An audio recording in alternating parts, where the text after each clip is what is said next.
Of USA ના માધ્યમથી આપણે બધા એકત્રિત થયા છીએ અને બધા જ સ્વજનો ઇન્ટરનેટના માધ્યમથી અહીંયાથી મને દેખાઈ રહ્યા છે. આજે વિશેષ કૃપા આપણા બધા પર થઈ. પૂજ્ય પિતૃચરણ આપણા બધાના સત્સંગના મધ્યમાં પધાર્યા અને પિતૃચરણે કૃપા કરી પોતાના અમૃત વચનામૃતોથી આપણા આ સત્સંગને પાવન કર્યું. અને આપ તો આટલા વર્ષોથી યુએસએ ની ભૂમિને પાવન કરી રહ્યા છે અને લગભગ કોઈ સ્ટેટ બાકી નહીં હોય જ્યાં આપ નહીં પધાર્યા હોય. અને આ બધા તો ચિત પરિચિત છો જ આપની સાથે. પણ આજે આપ ખાસ આપ તો એમ તો વહેલા પહોંચી જાય છે, પણ ખાસ તમારા બધાને મળવા માટે જ આપ શ્રી અહીંયા જાગી રહ્યા હતા અને ખાસ આપના આશીર્વાદ આપણને મળ્યા એટલે આપણું વૈષ્ણવ સંઘ આજે પુષ્ટ થયું. કારણ સાધન ગમે તેટલું ઉત્તમ હોય પણ પુષ્ટ તો આશીર્વાદથી જ થાય. જો આપણે ઉત્તમમાં ઉત્તમ મંત્ર ગોતી લાવીએ, ઉત્તમમાં ઉત્તમ મૂર્તિ બનાવીને લાવીએ, ઉત્તમમાં ઉત્તમ કોઈ ગ્રંથ ઘરે લઈ આવીએ, સાધન ભલે ઉત્તમ છે પણ આપણો વિવેક શું છે કે વલ્લભના હાથે પુષ્ટ થયું છે. આપણે ત્યાં માળાજી બી હોય ને તો વલ્લભ પાસે જઈને પુષ્ટ કરાવીએ, ગ્રંથ હોય તો હસ્તાક્ષર કરાવીએ, સ્વરૂપ હોય તો પુષ્ટાવીએ. કારણ એ સાધનની ઉત્તમતા જ કોના હાથે મળ્યું છે એનાથી છે. અને એટલા માટે જ્યારે વડીલ આચાર્યોના આપણને આશીર્વાદ મળતા હોય છે ત્યારે આપણો સત્સંગ પુષ્ટ થતો હોય છે. અને આ પુષ્ટ શબ્દ પુષ્ટિ માર્ગમાં બહુ મહત્વ રાખે છે. કારણ કે લોઢું હોય પણ જયારે પારસમણીનો સ્પર્શ થાય ત્યારે સોનું બની જતું હોય છે. તો આપણા લૌકિક ભાવો જયારે આવા વડીલ આચાર્યોના આશીર્વાદ મળે ત્યારે એ જ લૌકિક ભાવ અલૌકિક સ્વરૂપમાં રૂપાંતરિત થઈ જતા હોય છે. અને એટલા માટે જ્યારે જ્યારે પણ આપણને તક મળે ત્યારે આવી તકો ક્યારે ચૂકવી નહીં, ગુમાવવી નહીં. અને આશીર્વાદ તો જ્યાંથી મળે આપણે સ્વીકારવા જોઈએ. તો આપણા બધાનું અહોભાગ્ય, સૌભાગ્ય કે આપણને આજે પિતૃચરણના આશીર્વાદ મળ્યા. લગભગ ગત સત્સંગમાં આપણે ચર્ચા કરી હતી અને એની સાથે જે મંત્ર જાપ વિષયની ચર્ચા કરી હતી અને એમાં એટલો સમય નતો આપણને રહી શક્યો એટલે અષ્ટાક્ષર મંત્ર અને પછી ગદ્ય મંત્રનો થોડો સ્પર્શ કર્યો હતો. વચ્ચે પાછું આપણે સેવા પ્રકાર પર ચર્ચા થઈ. અમારા નેરોબીના અમારા આત્મીય મયુરભાઈ દ્વારા આ કોઈ સેવા પ્રકારની રીત અને સેવા પ્રકારનું સિક્વલ ચાલતું જ રહેશે. એટલે તમે બધા અવેર રહેજો. આપ બધા ફેસબુક ઉપર, વૈષ્ણવ સંઘના યા વેબસાઇટ ઉપર તમે જોઈન થજો. તમારો ડેટા, તમારો ઈમેલ આપજો જેથી તમને આ સમાચાર મળે. એટલે કે આ શુદ્ધ પુષ્ટિ સત્સંગનું આ એક સ્થાન છે. અહીંયા જેને પુષ્ટિ માર્ગ પોતાના જીવનમાં ફલિત કરવો છે એના માટેનું આ એક પ્લેટફોર્મ છે. અને એટલા માટે જેને એમ થાય કે મારે આધ્યાત્મિક ઉન્નતિ મારા જીવનમાં સાધવી છે તો ખાસ તમારા ચિત પરિચિત સ્વજનો, તમારા ગામમાં રહેતા વૈષ્ણવો બધાને આની વધાઈ આપજો જેથી બધા જ આનો લાભ લઈ શકે. અને હજી આ વિસ્તાર વધતો જશે અને દર વર્ષે પછી જયારે અમે યુએસએ આવીશું ત્યારે આપણો એક કેમ્પ થશે 3 દિવસનો કોઈ એક જગ્યાએ યુએસએમાં, જ્યાં આપણે 3 દિવસ બધા ભેગા રહી અને સવારથી સાંજ સુધી વિવિધ પ્રકારના આખી આ પુષ્ટિ કેમ્પનું આયોજન થશે. જેમાં સ્તોત્ર પાઠ, સેવા પ્રકાર, ગ્રંથ આ બધી ચર્ચાઓ એ 3 દિવસ દરમિયાન આપણે કરીશું. તો એવા પ્રકારનું આખું એક સમાયોજન આ વૈષ્ણવ સંઘ ઓફ યુએસએ દ્વારા યુએસએ ખાતે પહેલીવાર પુષ્ટિ માર્ગી વૈષ્ણવનું આ કેમ્પ આપણે આયોજિત કરીશું કે જેમાં બધા ફેમિલી સાથે આવીને જોડાઈ શકશે. તો આજનો આપણો વિષય એ કર્મ માર્ગ અને કૃપા માર્ગ આના ઉપર છે. કારણ કે કર્મ માર્ગ 2 પ્રકારનું શાસ્ત્રોમાં પ્રસિદ્ધ છે. તમે વેદોક્ત જોવા જાઓ તો વેદમાં જે યજ્ઞ યાગાદિનો માર્ગ છે એને કર્મ માર્ગ કહેવાય છે. ભગવત પ્રાપ્તિના 3 માર્ગો શાસ્ત્રો એને ભાગવતજી બતાવ્યા. યોગાસ્ત્રયો મયા પ્રોક્તા નૃણામ સ્તયો વિદિત્સયા જ્ઞાનમ કર્મશ્ચ ભક્તિશ્ચ. જ્ઞાન, કર્મ અને ભક્તિ. એટલે આજનો આપણો વિષય જે કર્મ માર્ગ અને કૃપા માર્ગ છે એમાં જે શાસ્ત્રોમાં કર્મ માર્ગ કયો છે એ યજ્ઞના માર્ગને કર્મ માર્ગ કયો છે. પણ આ વિષયમાં આપણે એ યજ્ઞનો કર્મ માર્ગ નહીં લઈએ પણ ગીતાજીમાં બતાવેલો કર્મનો જે સિદ્ધાંત છે એની પર ચર્ચા કરવી છે. જે કર્મના સિદ્ધાંત ઉપર આખા વિશ્વમાં જે એક એક પ્રાય બધાનું એક ધારણા બંધાયેલી છે કે કર્મ તો દરેકે ભોગવવા જ પડે. જે કર્યું છે એ કોઈને છોડતું નથી, એને ભોગવવું જ પડતું હોય છે. આપણા જ કર્મો ભાગ્ય બનીને સામે આવતા હોય છે. વહેલા કે મોડા રીતે બધા પોતાના કરેલા કર્મો જ ભોગવી રહ્યા છે. એવા અનેક પ્રકારની ધારણાઓ અને વિચારધારાઓ આપણા સમાજમાં પ્રસિદ્ધ છે. તો આપણને એમ થાય કે જો કર્મ કર્યા છે અને એ જ ભોગવવાના છે, તો પછી વૈષ્ણવ આખો દિવસ બોલ્યા કરે ઠાકોરજીની કૃપાથી થશે, પ્રભુ કૃપા કરશે તો થશે, આપના આશીર્વાદથી અમારું કાર્ય થઈ જશે. જો કર્મ પ્રધાન જ વિશ્વ હોય અને આખા આપણા ધર્મ જગત કર્મ પ્રધાન બનાવ્યું હોય પરમાત્માએ, તો પછી આ કૃપા માર્ગ શું કામનો? એ કૃપા કઈ રીતે કામ કરે જીવનમાં, એની યત્કિંચિત ચર્ચા આજના સત્સંગમાં આપણે કરીશું. અને એટલા માટે આ વેદોક્ત કર્મ માર્ગની વાત નથી. વેદોક્ત કર્મ માર્ગ એટલે યજ્ઞ યાગાદિનો માર્ગ. હમણાં આજના વિષયમાં કર્મ માર્ગ અને કૃપા માર્ગ, એ પ્રસિદ્ધ પુસ્તક છે કર્મનો સિદ્ધાંત. બહુ પ્રસિદ્ધ છે હિન્દુ સમાજમાં એ પુસ્તક, કે જે કર્મના સિદ્ધાંતોને બતાવે છે કે કર્મ ની જાળમાં માણસ કઈ રીતે ફસાયેલો છે અને જે કર્મ કરે છે એટલે કે એના જીવનમાં જે કાંઈ સામે આવી રહ્યું છે એ બધું એના કર્મના ફળ રૂપે છે. અને માણસ કર્મથી છૂટી શકે. ઘણી વાર આપણે કહેવતમાં નથી કહેતા ને કે ભાગ્યથી વધારે અને સમયથી પહેલું કોઈને મળતું નથી. આપણે પ્રાય બોલતા હોઈએ છીએ. તો શું આ વાત સાચી છે? અને જો સાચી હોય કે સમયથી પહેલા અને ભાગ્યથી વધારે કોઈને કાંઈ નથી મળવાનું, તો પછી આ કૃપા ને માળા ને પાઠ ને સેવા ને આશીર્વાદ ને કોઈની દુઆ ને કોઈની શુભકામના, આ બધું તો વ્યર્થ થઈ જાય, આ બધું તો નકામું થઈ જાય. તો પછી તો સાચું શું? આપણે જે કૃપાના માર્ગે ચાલીએ છીએ એ સાચું, કે કર્મના માર્ગનો સિદ્ધાંત જે ગીતાજીમાં બતાવવામાં આવ્યો એ સાચું? આજે એની થોડી ઘણી આપણે ચર્ચા કરીશું. આ ચર્ચાનો મૂળ ઉદ્દેશ્ય એ છે કે આ ચર્ચા કરવાથી જે કૃપા માર્ગ, જેને આપણે આપણો માર્ગનું નામ શું? કે પુષ્ટિ માર્ગ. પુષ્ટિનો અર્થ શું થાય? પોષણમ તદનુગ્રહ. અનુગ્રહ એને કહેવાય પુષ્ટિ. એટલે કે આપણો માર્ગ પુષ્ટિ માર્ગ, એટલે એનો સાદો અર્થ થાય કે પ્રભુના અનુગ્રહનો માર્ગ, પ્રભુની કૃપાનો માર્ગ. તો આ કર્મનો માર્ગ નથી, આ કૃપાનો માર્ગ છે. મર્યાદા માર્ગ એ કર્મ પ્રધાન છે અને પુષ્ટિ માર્ગ એ કૃપા પ્રધાન છે. તો આજના વિષય લેવાનું મૂળ કારણ એ કે આપણે જે માર્ગ પર ચાલી રહ્યા છીએ, કૃપાના માર્ગ, એ કર્મ માર્ગ કરતા વિશેષ છે, સર્વોપરી છે. અને કર્મના સિદ્ધાંતો જેમ આપણે જાણીએ છીએ એમ કૃપાના સિદ્ધાંતોને પણ સમજી શકીએ કે ઠાકોરજી કૃપા કરવાનું વિચારે તો તેને કાળ કર્મ નવ બાંધે રે, યમતે શિર ધનુષ ન સાંધે રે, એવો માર્ગ શ્રી વલ્લભ વર્ણો, જ્યાં નહીં પ્રવેશ વિધિ હરનો. ગોપાલદાસજીના શબ્દોનો સહારો લઉં તો વલ્લભાખ્યાનમાં ગોપાલદાસજી આજ્ઞા કરે છે, એને કાળ કર્મ નવ બાંધે.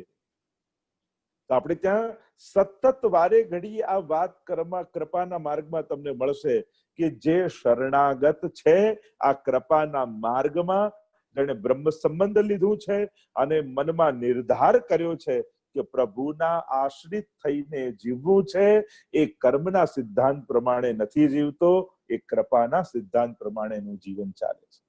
એટલે આની ચર્ચા આજે આપણે યત્કિંચિત કરીશું. શરૂઆત કરું તો કર્મનો સિદ્ધાંત પ્રસિદ્ધ છે. ગીતાજીમાં પણ ભગવાને આખો કર્મયોગ બતાવ્યો છે કે કઈ રીતે કર્મ કામ કરે છે. માણસના જીવનમાં, માણસના ભાગ્યમાં કર્મથી કઈ રીતે માણસ બંધાયેલો છે. તુલસીદાસજી માનસમાં પણ કહ્યું છે, કર્મ પ્રધાન વિશ્વ કરી રાખા, જો જસ કરહી તસ ફલ ચાખા. કર્મ પ્રધાન વિશ્વ કરી રાખા, કર્મ પ્રધાન વિશ્વ કરી રાખા, જો જસ કરહી તસ ફલ ચાખા. આ મર્યાદા માર્ગની ઉક્તિ કે આખું વિશ્વ કર્મ પ્રધાન છે અને જે જેવું કરે છે એવું એને ભોગવવું પડે છે. આ કર્મના સિદ્ધાંતની એક પ્રથા. અને કર્મનો સિદ્ધાંત આપ જાણો છો એમ 3 પ્રકારની જે ચર્ચા ગીતાજીમાં પણ કરી છે: ક્રિયમાણ, સંચિત કર્મ અને પ્રારબ્ધ. આ રીતે 3 પ્રકારથી કર્મનો સિદ્ધાંત સમજાવવામાં આવે છે કે આપણે અત્યારે જે કર્મો કરી રહ્યા છીએ એને કહેવાય ક્રિયમાણ. સારું, ખોટું, ખરાબ અનેક પ્રકારના કર્મો. આપણે કર્મ વગર જીવ રહી શકતો નથી. એમ પરમાત્માએ ગીતાજીમાં કહ્યું, કોઈ એમ કે મારે કાંઈ કરવું નથી, તો આ કાંઈ ન કરવું પણ એક કામ છે. તમે કહો હું તો આ બેઠો, હું કાંઈ કરવાનો નથી, તો આ બેઠો એ પણ એક કર્મ છે. એટલે કર્મથી મનુષ્ય બચી શકતો નથી. કર્મ એ કરતો જ રહે છે. ઘણીવાર જાણતા કર્મ કરે છે, ઘણીવાર અજાણતા કર્મ કરે છે, ઘણીવાર કોઈ લક્ષ્ય સાથે કર્મ કરે છે. અને એટલે એમાં પણ કર્મ ક્રિયા, આના પણ ભેદ, સૂક્ષ્મ ભેદ છે. હમણાં હું બહુ કર્મ પર ઊંડાણમાં નહીં જાઉં, કારણ ઘણી વસ્તુ ક્રિયા હોય છે. હવે એનું કરવાનું કોઈ ઇન્ટેન્શન નથી હોતું. જે નાના નાના કર્મો હોય, કોઈ એમ ઉબાસી ખાય, કોઈ ઉધરસ ખાય, તો જેમ મેં હમણાં આમ કર્યું, તો એ કઈ એનું કોઈ ઇન્ટેન્શન નથી, ખાલી સહજ છે. આ ક્રિયા છે જેમાં કોઈ ઉદ્દેશ્ય નથી અને ઘણા કોઈ લક્ષ્ય લઈને થાય છે. તો ક્રિયમાણ. બીજું છે સંચિત કર્મ, કે જે ક્રિયમાણ એટલે કે અત્યારે આપણે કામ કરીએ છીએ. તો ઘણા કર્મો એવા છે કે તમે કરો છો ને તરત એનું ફળ તમને મળે છે. અને ઘણા એવા કર્મો છે જે ગીતાજી આપણને સમજાવે છે કે એનું તુરંત ફળ નથી મળતું, એ સંચિત થાય છે, એ ભેગા થાય છે. એટલે કે કદાચ એનું ફળ કાલે પણ મળી શકે, અઠવાડિયા પછી પણ મળી શકે, વર્ષ પછી પણ મળી શકે, અને કદાચ આવતા જન્મમાં પણ મળી શકે. એ સંચિત કર્મો કયો. જેમ ઘણા કર્મો એવા છે, જેમ કોઈ તપેલી તમે ગેસ ઉપર રાખી છે ને ગરમ છે, તમે અડ્યા અંદાજી ગયા, તુરંત ઇન્સ્ટન્ટ એનું ફળ. કે ગરમ વસ્તુ નડ્યા ને તમે દાજ્યા, તરત ફળનો અનુભવ થયો. પણ ઘણી વસ્તુ એવી છે કે તમે જેમ આઈસ્ક્રીમ જમાવી તો એ 4 કલાક પછી તમને મળે, યા કોઈ પૈસા તમે FD માં કર્યા કે ચલો આ મૂક્યું તો કદાચ 5 વર્ષે પાકીને તમને મળે. એમ ઘણા કર્મો એવા છે જે સંચિત થાય છે, જે ભેગા થાય છે. અને ત્રીજું બતાવ્યું કર્મના સિદ્ધાંતમાં પ્રારબ્ધ. એટલે કે આ જે સંચિત કર્મો છે, કારણ કે તમારો દેહ જતો રહે છે પણ તમારા કર્મો જતા નથી. એટલે જ આપણે ત્યાં જો ઘણીવાર લોકો પ્રશ્ન કરે કે આ શરીરે પાપ કર્યા અને એ મરી ગયું, એને બાળી દીધું, તો પછી બીજા શરીરે કેમ ભોગવવું પડે? આપણે કહીએ ને, કારણ કે આપણો જીવાત્મા બીજા દેહને પસંદ કરી અને બીજા દેહને પ્રાપ્ત થાય છે. હિન્દુ ધર્મ પુનર્જન્મમાં માને છે. તમે આજે જેવા છો એવા કેમ છો, એનું કારણ તમારા ગત જન્મોના કર્મો હોઈ શકે. અને એટલા માટે આપણા જે સંચિત કર્મો છે એ પ્રારબ્ધ બની, એટલે કે નસીબ બની, સીધી સાદી સાધારણ ભાષામાં આપણું ભાગ્ય બની અને આપણને આ જન્મમાં પ્રાપ્ત થાય છે. એટલે કે આપણા ગત જન્મના કર્મો જ આપણું નસીબ બનીને આપણી સામે આવ્યા છે. આ સીધો સાદો સિદ્ધાંત કર્મનો છે. એટલે કે તમે કર્મ કરો છો એનાથી બચી શકતા નથી, એ કર્મ ભાગ્ય બનીને સામે આવે છે, ભોગવવા પડે છે. આવી ઘણી બધી લાંબી ચર્ચા ભગવદ્ ગીતામાં ભગવાને કરી છે. અને પાછું કહ્યું છે ગહનો કર્મણા ગતિ, કર્મની ગતિ અતિ ગહન છે. ગહન છે એટલે સમજાય એવી નથી. તો શું સમજાય એવું નથી? તો કે કર્મ તો સમજાય એવું છે, પણ આની ગતિ એટલે કે આ કૃપા દ્વારા સમાપ્ત પણ થઈ શકે છે એવું ગૂઢ રૂપે પરમાત્માએ ગીતાજીમાં કહી દીધું. ગહનો કર્મણા ગતિ, કે આ બધા નિયમ છે, પણ કૃપા દ્વારા, મારા આશીર્વાદ દ્વારા, મારી ઈચ્છા દ્વારા હું જીવને કર્મમાંથી મુક્ત કરી શકું છું. અને એ જે ડીમ ડીમ ઘોષ પરમાત્માએ કર્યો કે સર્વ ધર્માન પરિત્યજ્ય મામ એકમ શરણમ વ્રજ, તું તારું બધું જ છોડી મારા એકની શરણમાં આવ. પણ જીવ એમ કહે છે કે પ્રભુ મેં તો અનેક પાપ કર્યા છે, અનેક દોષ કર્યા છે, કેવા અપરાધો છે, મારો કેવો સ્વભાવ છે, મારા કેવા કર્મો છે. પ્રભુ કે તું મારા શરણમાં આવ, અહમ ત્વા સર્વ પાપેભ્યો મોક્ષયિષ્યામિ મા શુચ. હું તને તારા પાપોમાંથી મુક્ત કરીશ. પરમાત્મા જયારે એમ કહેતા હોય કે મુક્ત પાપમાંથી મુક્ત કરીશ એટલે કર્મોમાંથી મુક્ત કરીશ, એમ થયું. એટલે કે પ્રભુ આપણને એમના આપણા કર્મોમાંથી મુક્ત કરાવી શકે છે, પણ એની શરત શું છે? સર્વ ધર્માન પરિત્યજ્ય મામ એકમ શરણમ વ્રજ. તું મારા એકની શરણમાં આવ.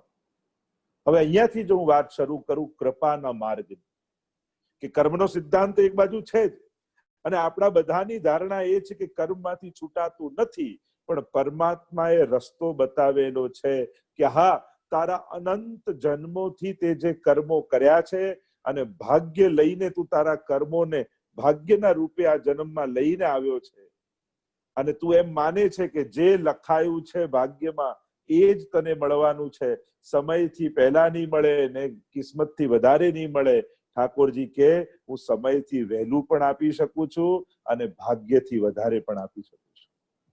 જો મારી કૃપા થઈ જાય તો જાકી કૃપા પંગુ ગિરી લંઘે, અંધે કો સબ કુછ દર્શાઈ, બહેરો સુને મૂક પુની બોલે और रंक चले शिर छत्र धराई. અમારા સુરદાસજી જયારે સુર સાગર લખ્યો ને, એ 1.25 લાખ પદો જયારે રચ્યા, એનું પહેલું પદ સુરદાસજીએ લખ્યું છે ચરણ કમલ વંદો હરિરાય. ચરણ કમલ શરણાગતિની વાત કરી, તો કે એનાથી શું થશે? તો કે એનાથી તારા ભાગ્યને કારણે, તારા ગત જન્મોના કર્મોને કારણે જે દુઃખ અને દુર્ભાગ્ય તારા જીવનમાં ચાલી રહ્યું છે, એ કેવલ ને કેવલ પ્રભુના ચરણના આશ્રય લેવા માત્રથી, એની કૃપા થકી તારા બધા જ દુષ્કર્મોના ફળો સમાપ્ત થઈ જશે અને મારી કૃપાના ફળ તને મળશે. અને આ છે કર્મની ઉપર મેઘ, લેખની ઉપર મેઘ, કર્મની ઉપર કૃપા. ઘણી વાર ઉદાહરણ આપતો હોઉં છું કે એક બાળક રમતું હતું ઘરમાં અને એને એક કિંમતી મૂર્તિ તોડી નાખી એટલે માને આવ્યો ગુસ્સો કે આટલી મોંઘી કિંમતી મૂર્તિ તોડી નાખી, આજે તો આખો દિવસ તને જમવા નહીં આપું ને ઓરડામાં બંધ કરી રાખીશ. અને દરવાજો બંધ કરી દીધો, ઓરડામાં બંધ કરી દીધો, અને કહું કે ભલે તું રડે પણ તને જમવાનું આખો દિવસ નહીં આપું. અને પેલો અંદરથી દરવાજો ખટખટાવે છે, બાળક, માં દરવાજો ખોલ, હું તારો દીકરો છું, માં મને ભૂખ લાગી છે, માં દરવાજો ખોલ. એમ કરીને જયારે આજીજી કરે છે ત્યારે માનું માતૃત્વ જાગી જાય. અરે મારું બાળક છે, હવે નહીં કરે, ચલો ને આજે ભૂખ્યું થયું છે તો જમાડી દો. અને આમ વિચાર કરીએ દરવાજો ખોલી અને બાળકને જમાડી દે. આ છે કર્મની ઉપર કૃપા. એને ખોટું કર્મ કર્યું તો એને ઓરડામાં બંધ રહેવાની સજા મળી, આ કર્મનું ફળ.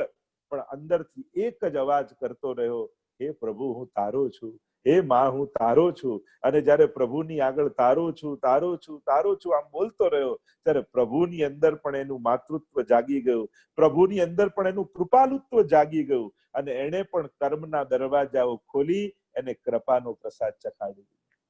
આ છે કર્મની ઉપર કૃપા. આપણા માટે તો કર્મ કયું? તો કર્મ કરો તું કાયઃ.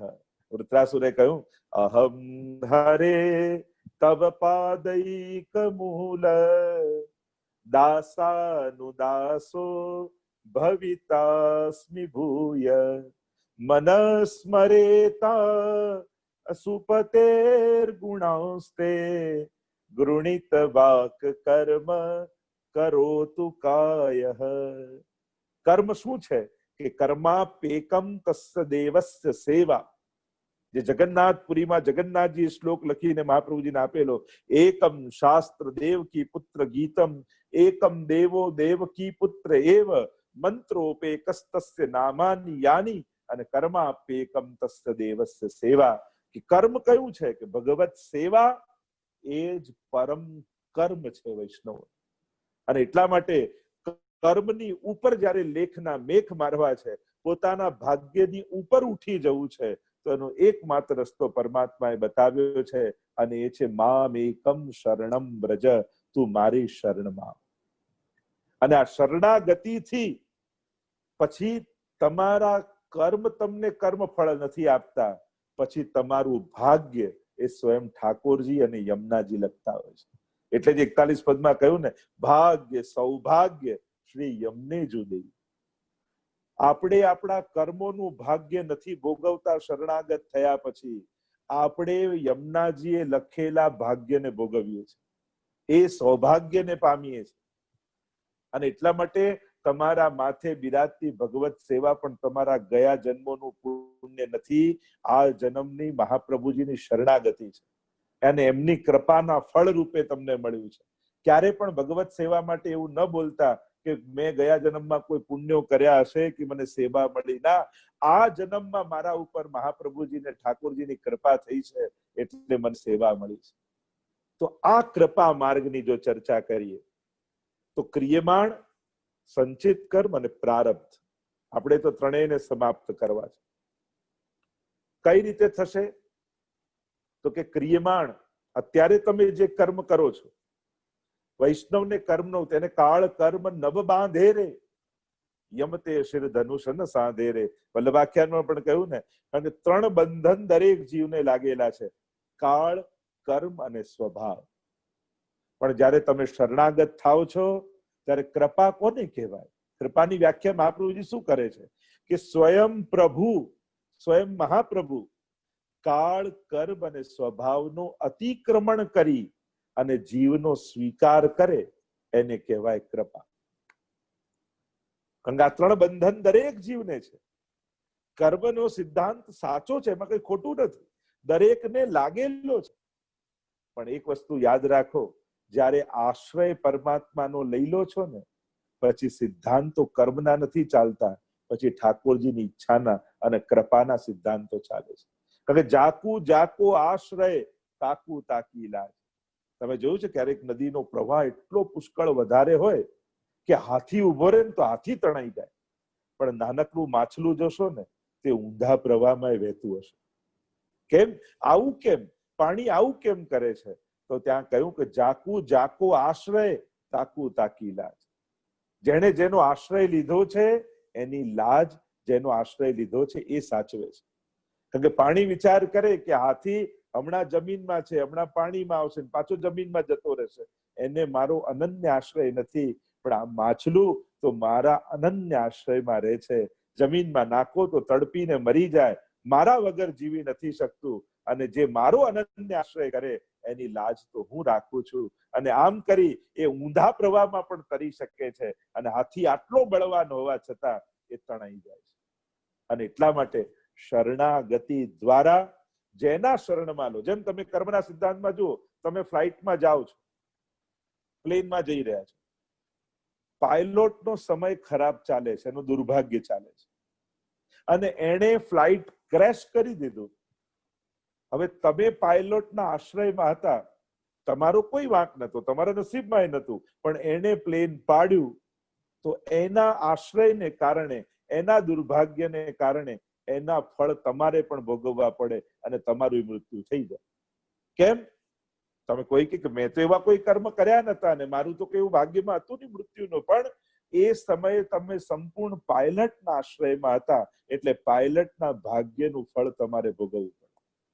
એટલે જાકુ જાકો આશ્રય, તાકુ તાકી લાજ. તો વિચાર કરો, એક પાયલટના આશ્રયમાં રહેવાથી જો મૃત્યુ થઈ જતું હોય અને એનું દુર્ભાગ્ય ભોગવવું પડતું હોય, તો જે ઠાકોરજીના આશ્રયમાં રહેતો હોય એને ઠાકોરજીનું સૌભાગ્ય ન મળી જાય, એને પ્રભુની કૃપા ન મળી શકે.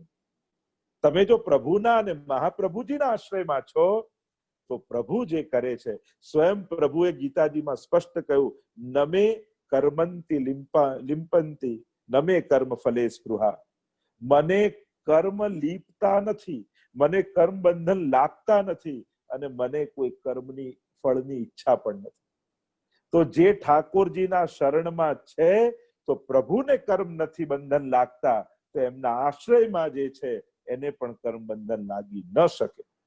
આ સિદ્ધાંત પ્રમાણે, કારણ કે જાકુ જાકો આશ્રય, તમે જેના શરણમાં છો એના ભાગ્ય અને દુર્ભાગ્ય તમારે અનુભવવા પડે. એમ તમે જો પ્રભુના શરણમાં છો તો પ્રભુની કૃપાનો અહેસાસ તમને થાય. તો આ કૃપા માર્ગ એ કર્મના સિદ્ધાંતની ઉપર છે. તો ક્રિયમાણ સમાપ્ત થાય, સંચિત જો ક્રિયમાણ એ સેવા કરતા કરતા સમાપ્ત થઈ જાય. કારણ કે દુનિયાના જેટલા કર્મો તમે કર્યા છે ગત જન્મના એ તમારા ક્રિયમાણ છે, પણ આ જન્મમાં તમે ભગવત સેવા પધરાવી છે, અને ભગવત સેવા પધરાવી છે એટલે ઠાકોરજીને કેન્દ્રમાં રાખીને તમે જીવો છો. તમે જાગો છો તો પ્રભુ માટે, તમે નોકરીએ જાઓ છો તો પ્રભુ માટે, તમે ઘર લીધું છે તો પ્રભુ માટે, તમારા સ્વજનો પરિવારના લોકોમાં વૈષ્ણવ બુદ્ધિ રાખીને જીવો છો. આમ તમારા દરેક કર્મો પ્રભુ કેન્દ્રિત છે, તો દરેક ડગલે તમારા કર્મ બંધનો છૂટી રહ્યા છે, બંધાઈ નથી રહ્યા. બંધન ક્યારે લાગે? જ્યારે કેન્દ્રમાં પોતાનો અહંકાર હોય, પોતે હોઈએ. પણ જેના માથે સેવા બિરાજે છે એના દરેક ડગલું એ ઠાકોરજી માટે ઉઠે છે, અને એટલા માટે એનું ક્રિયમાણ ત્યાં સમાપ્ત થઈ જાય છે. સંચિત કર્મો સમાપ્ત થાય છે સ્મરણથી. સ્મૃતિ માત્રાર્થી નાશન. તમે જે ભગવદ નામ લો છો એને કારણે તમારા સંચિત કર્મો સમાપ્ત થઈ જાય છે. અત્યારે હું બહુ ચર્ચા એની ઊંડાણથી નહીં કરી શકું, પણ એ પણ ક્યારેક વાત નીકળશે ત્યારે સમજાઈશું કઈ રીતે સમાપ્ત થાય છે.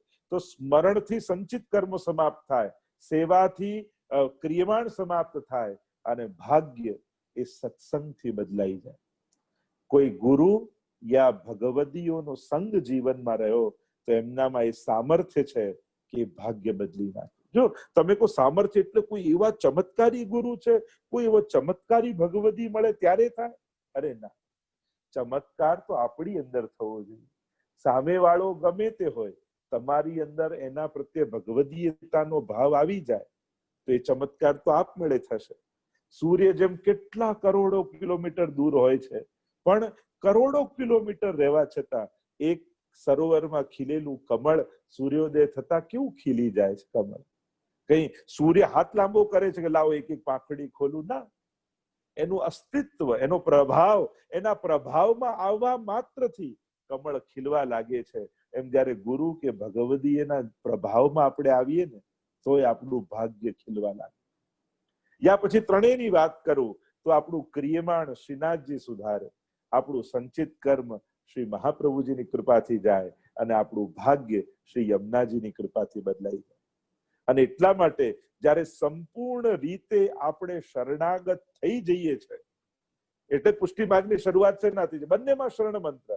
જ્યારે સૌથી પહેલા નામ નિવેદન, એટલે હું આ કંઠી જે ગયા જે વખતે આપણે ચર્ચા કરીએ અષ્ટાક્ષર અને પંચાક્ષરની, તો અષ્ટાક્ષર લેવા માત્રથી તમે શરણમાં પહોંચો છો. શ્રી એટલે સ્વામીજી, કૃષ્ણ એટલે ઠાકોરજી, અને બંને મારું શરણ છે. અને જ્યારે બાળક આવું બોલે યા એના કાનમાં ગુરુ બોલે ત્યારથી એની શરણાગતિની યાત્રા શરૂ થઈ જાય છે. એટલે કે ત્યારથી એની કૃપાની યાત્રા શરૂ થઈ જાય છે. કારણ કે પછી પ્રભુની બે આંખો છે, એક આંખ કર્મને જુએ છે, બીજી આંખ કૃપાને જુએ છે. અને ત્યારે ઠાકોરજીની આ કર્મની દ્રષ્ટિ બંધ થઈ જાય અને કૃપાની દ્રષ્ટિ એ જીવ પર શરૂ થઈ જાય. કારણ શરણ આયે સોહી તારે, જે જન શરણ આયે સોહી તારે. जितनी रवि छाया की कनिका इतने दोष हमारे, शरण आए सोही तारे. ઠાકોરજી કેવા છે? શરણાગતની સિદ્ધ. શરણસ્થ સમુદ્ધારમ કૃષ્ણ વિજ્ઞાપયામહમ. કે મહાપ્રભુજી માટે પણ કહ્યું છે, યા પછી યમુનાજી માટે પણ કહ્યું, શરણ પ્રતિપાલ ગોપાલ રતિવર્ધિની. આ ત્રણેય સ્વરૂપો એવા છે કે જ્યારે જીવ શરણમાં જાય છે ત્યારે એના કર્મોની ફાઇલ બંધ કરી અને કૃપાની ફાઇલ ખોલી દે છે. ઠાકોરજીની એક કૃપા દ્રષ્ટિ જીવ પર થવા લાગે છે. અને જ્યારે કૃપા દ્રષ્ટિ જીવ પર થવા લાગે પછી એનો સ્વભાવ, એના કર્મ, એનું આ સાધનો, એનો કાળ, આ જેટલા પણ બંધનો કયા છે એ પછી બધા શાસ્ત્રોમાં બતાવેલા બંધનોને, કેમ ઠાકોરજી શું વચન આપ્યું જીવને? તારા દોષો સામે હવે નહીં જો. બ્રહ્મ સંબંધ સમયે પ્રભુએ શું વચન આપ્યું? અને હજારો દોષોથી ભરેલો જીવ છે, અને ત્યારે પ્રભુ કહે છે કે તારા દોષોની સામે હવે હું નહીં જોઉં. અને દોષો કયા છે? કાળ, કર્મ અને સ્વભાવ. આ ત્રણે કે દોષ કયા ક્યાં છે? દોષ ક્યાંથી થાય? કર્મથી જ દોષ થાય.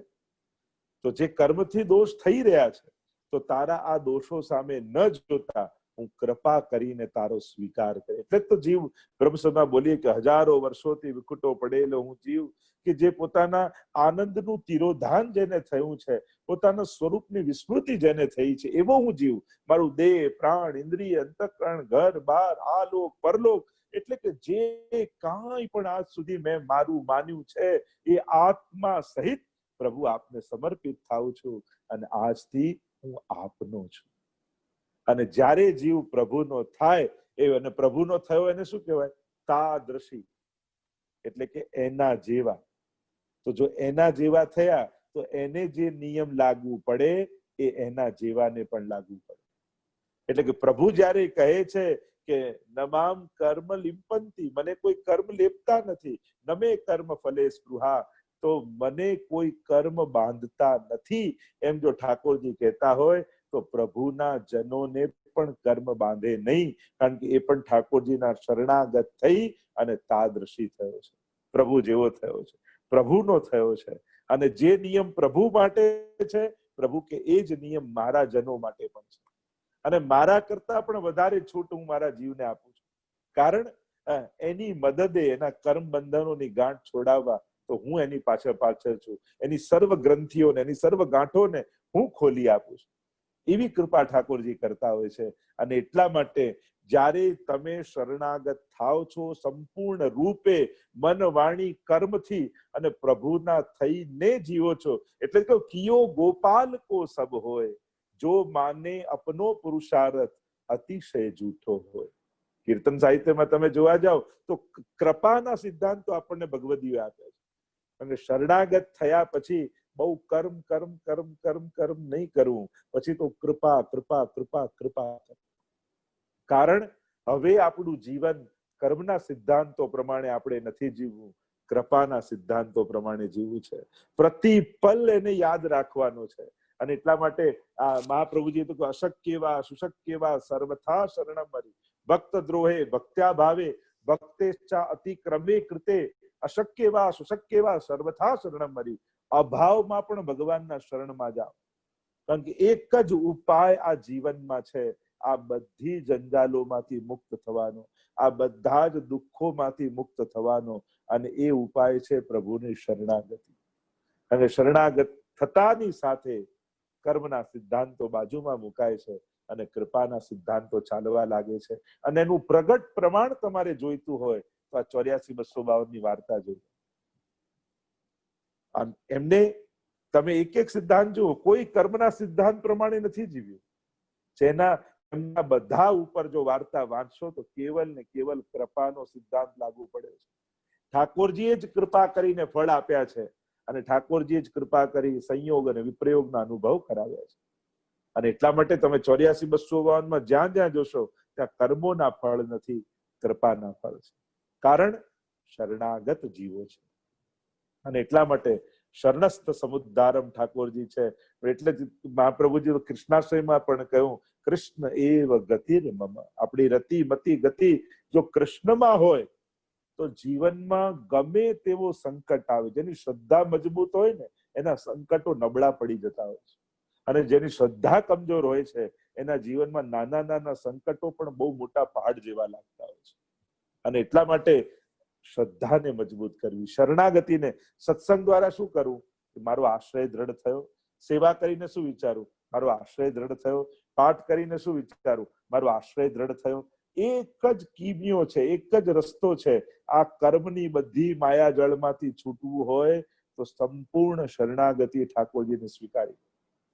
અર્જુને સ્વીકારી તો કર્મો બધા બાજુમાં જતા રહે. શું એમ માનો કે આ મહાભારતનું યુદ્ધ અર્જુનના પુરુષાર્થથી જીતાયું છે? જો ભગવાન રથ ઉપર ન બેઠા હોત ને તો અર્જુન તો ક્યારના હથિયારો મૂકીને ધૃતરાષ્ટ્ર અને દુર્યોધનના પગે પડી ગયો કે ના ના નકાંક્ષે વિજયમ કૃષ્ણ નચ રાજ્યમ સુખાની ચ. મારે તો કાંઈ જોઈતું નથી, આ યુદ્ધ લડીને મારે શું કરવાનું? આ કર્મ કામ કરતું હતું.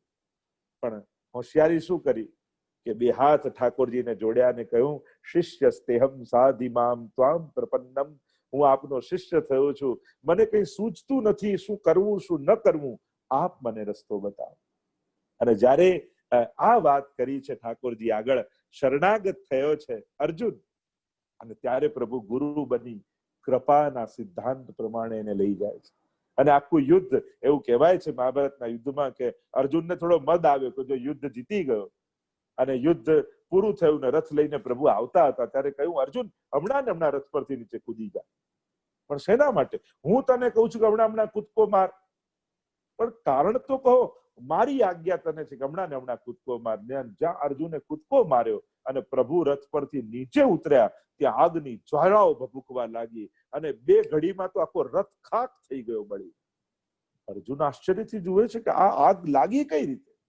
ત્યારે પ્રભુએ કહ્યું કે આના રથ ઉપર તો એટલા બાણ વાગ્યા હતા કે ક્યારનું બળીને ખાક થઈ જાય. આ તો હું બેઠો હતો ને એટલે તું બચેલો હતો. અને ત્યારે સાંભળતાની સાથે અર્જુનનો અહંકાર ઓગળી ગયો. એને થયું કે હું લડ્યો ને હું જીત્યો.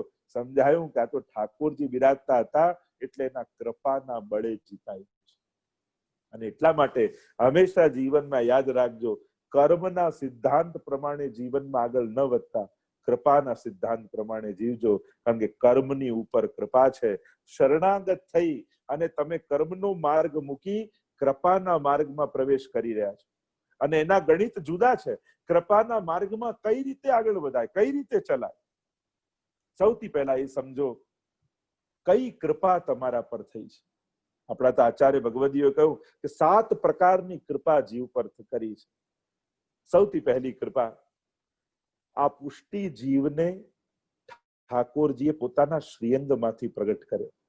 આ પહેલી કૃપા. કારણ કે મહાપ્રભુજીનું 16 ગ્રંથમાં વચન છે, પુષ્ટિ કાયેન નિશ્ચય. એક વસ્તુ યાદ રાખો, તમે બ્રહ્મ સંબંધ લીધું છે એટલે તમે દૈવી જીવ છો અને એટલા માટે જ તમે શરણાગત થઈ શક્યા છો. જો ઘણા લોકોના જીવનના લક્ષ્યો માનતા નક્કી કરતા કે મારા જીવન જીવવાનું લક્ષ્ય શું, શેના માટે હું આવ્યો, એ પછી એ સિલેક્ટ એને શું જ આવતી હોય કે આના માટે મારો જન્મ થયો. અને ઘણા લોકો એવા હોય કે જેનું લક્ષ્ય ભગવાન નક્કી કરીને ભૂતલ પર મોકલતો હોય છે. તો તમે બીજા પક્ષમાંના છો. તમારે જીવનમાં જીવતા જીવતા લક્ષ્ય ગોતવાનું નથી. તમારું લક્ષ્ય તો ભગવાને નક્કી કરીને તમને ભૂતલ પર મોકલ્યા છે. અને તમારું લક્ષ્ય શું છે? મહાપ્રભુજી આજ્ઞા કરી, સર્વદા સર્વભાવેન ભજનીયો વ્રજાધિપ સ્વસ્યાયમેવ ધર્મો હિ નાન્યક્વાપી કદાચ. સર્વદા સર્વભાવે કૃષ્ણ સેવા સદા કાર્યા માનસી સા પરામતા તત સંસાર દુઃખસ્ય નિવૃત્તિ બ્રહ્મ બોધનમ. મહાપ્રભુજી કહે, સંસારમાં તું રહીશ અને ભૂલી ગયો હોઈશ વૈષ્ણવ છું અને સંસારી તકી રહીશ તો દુઃખો તને ઘેરી લેશે. પણ જ્યારે વૈષ્ણવ બનીને કૃષ્ણ સેવામાં જોડાઈ જઈશ તો કૃષ્ણ તારા બધા જ સંસારના દુઃખોને હરી લેશે. તત સંસાર દુઃખસ્ય નિવૃત્તિ બ્રહ્મ બોધનમ. અને બ્રહ્મનું બોધન તને થશે.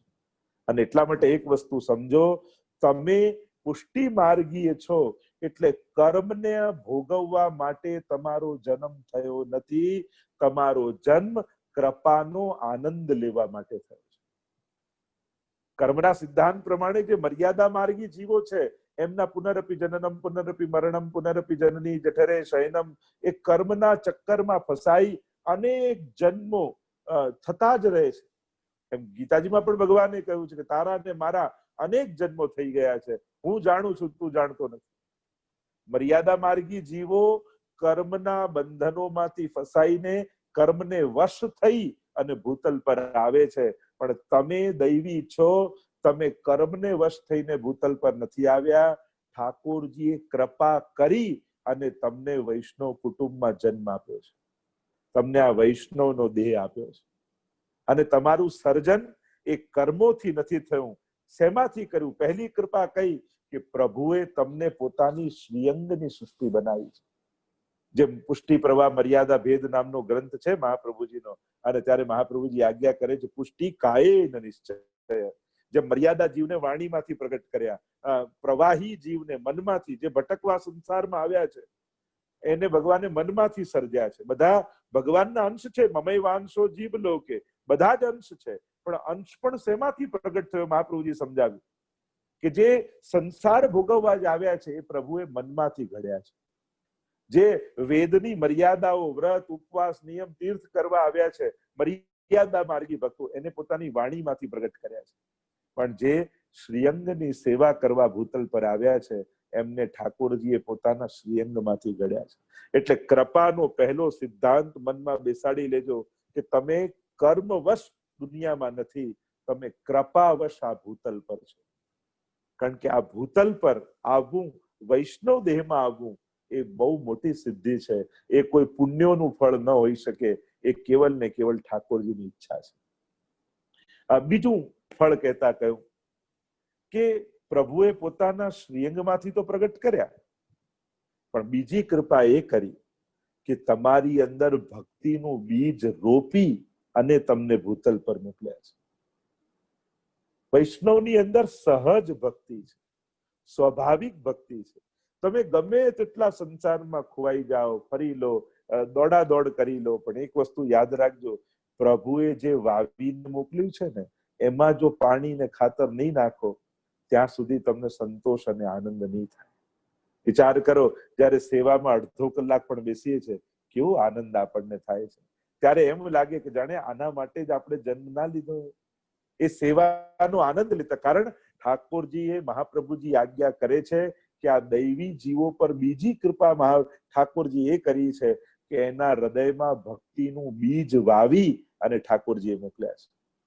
અને એટલે જ ભક્તિવર્ધનીમાં તો સ્પષ્ટ મહાપ્રભુજી આજ્ઞા કરી છે, બીજ દાઢર્ય પ્રકારસ્તુ ગૃહે સ્થિત્વા સુધર્મહત અવ્યાવૃત્તો ભજેત કૃષ્ણમ પૂજ્યા શ્રવણાદિભિ યથા ભક્તિ પ્રબુદ્ધાસા તથોપાયો નિરૂપ્યતે બીજ ભાવે દ્રઢેતુ સ્યાત ત્યાગાત શ્રવણ કીર્તનાત.